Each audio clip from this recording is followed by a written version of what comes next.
Hello friends, क्या आपको पता है कि दुनिया में एक कम्युनिटी ऐसी भी थी जो जिंदगी में कभी नहाती नहीं थी और तब तक कपड़े नहीं बदलती थी कि जब तक फट ना जाए। और क्या आप ऐसे गांव का दामाद बनना चाहेंगे जहां आपको गधे पर बिठाकर पूरे गांव का चक्कर लगवाया जाए और आसपास के लोग गालियां निकालते हुए आपका जुलूस निकाले? जी हाँ दोस्तों, चौंकिए मत, ये सब सच है और यह सभी जानने के लिए बने रहिए हमारे साथ मिस्टीरियस वर्ल्ड पर।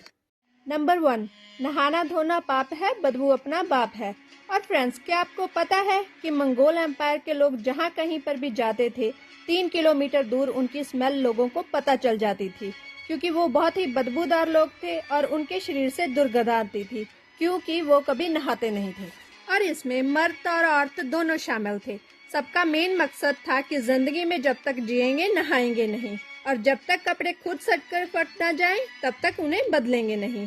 और इसके पीछे एक बहुत ही प्रसिद्ध मिथ था उस टाइम का। उनका मानना था कि वाटर साइकिल ड्रैगन कंट्रोल करता है। अगर इसी पानी को हम गंदा कर देंगे अपने शरीर के निकले हुए कचरे से तो ड्रैगन को गुस्सा आ जाएगा और वो सब कुछ तहस नहस कर देगा। और यही वजह थी कि वो कभी नहाते नहीं थे। बट क्या आपको पता है कि मंगोलियंस को दुनिया का सबसे खतरनाक लड़ाकुओं में से माना जाता था?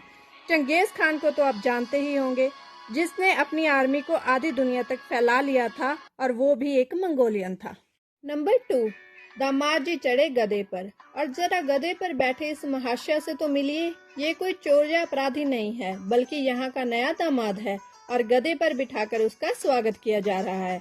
दरअसल ये फोटो महाराष्ट्र के बीड़ गांव की है, जहां होली पर हर साल जो नया दामाद होता है उसे गधे पर बिठाकर उस पर रंग लगाया जाता है और पूरे गांव में घुमाया जाता है। और घुमाने के साथ साथ उसे बहुत सारी गालियां भी पड़ती हैं। ये अपमान और बेइज्जती कराने के बाद उसे शाम को नए कपड़े और सोने चांदी से नवाजा जाता है। ये कोई मजाक नहीं है, लेकिन ये प्रथा फॉलो की जाती है और पिछले 90 सालों से चली आ रही है।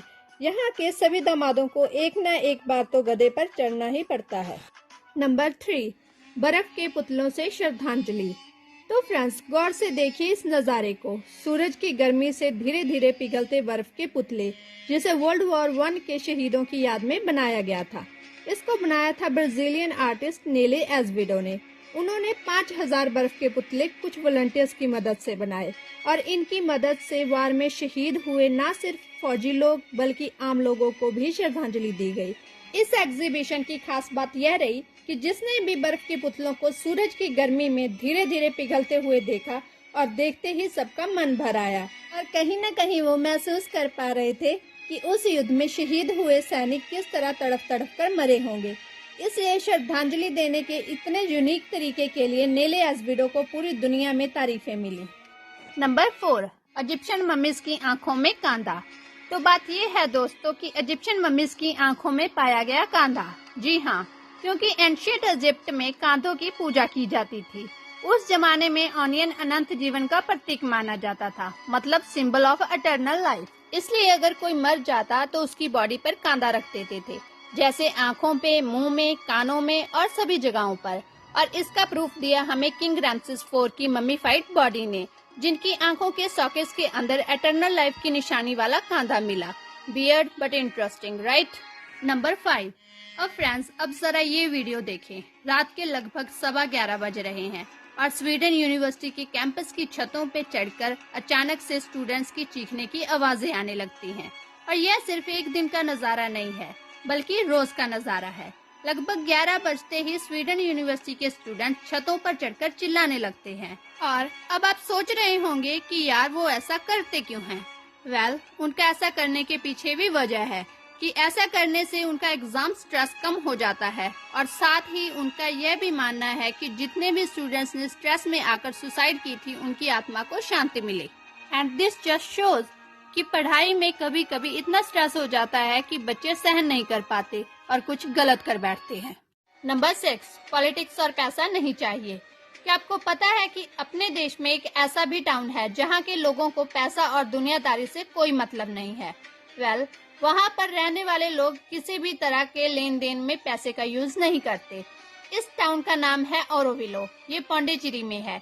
ये एक ऐसा शहर है जहाँ राजनीति, पैसा, धर्म और जात पात के लिए कोई जगह नहीं है। सन 1968 में मीरा अल्फोजा ने एरोपिंडो सोसाइटी के तहत बनवाया था। लोग जहां शांति पाने के लिए दुनिया भर से आते हैं। यहाँ पर आते ही सारे लोग अपनी जरूरत की चीज खुद ही बनाते हैं, जैसे खाने पीने के लिए खेती करते हैं, बिजली के लिए सोलर पैनल्स लगाते हैं, जमीन और कुओं से ठंडा पानी निकाल कर पीते हैं। इवन आग के लिए लकड़ी और बायोगैस सब कुछ खुद ही आपको करना पड़ता है। अगर किसी को कुछ चाहिए तो उसके बदले दूसरे व्यक्ति को कोई और चीज देकर ले सकता है, लाइक बार्टर सिस्टम, और इवन सामने वाले से डायरेक्टली मांग सकता है, पर उसके लिए उसे एक भी रुपया पे नहीं करना पड़ेगा। Such an interesting concept. हालांकि इस टाउन को दुनिया की मॉडर्न फैसिलिटीज से दूर रखने के लिए पूरी कोशिश की जा रही है, ताकि यहाँ पर शांति बरकरार रखी जा सके, और यहाँ की सबसे बड़ी खासियत बिल्कुल यही है।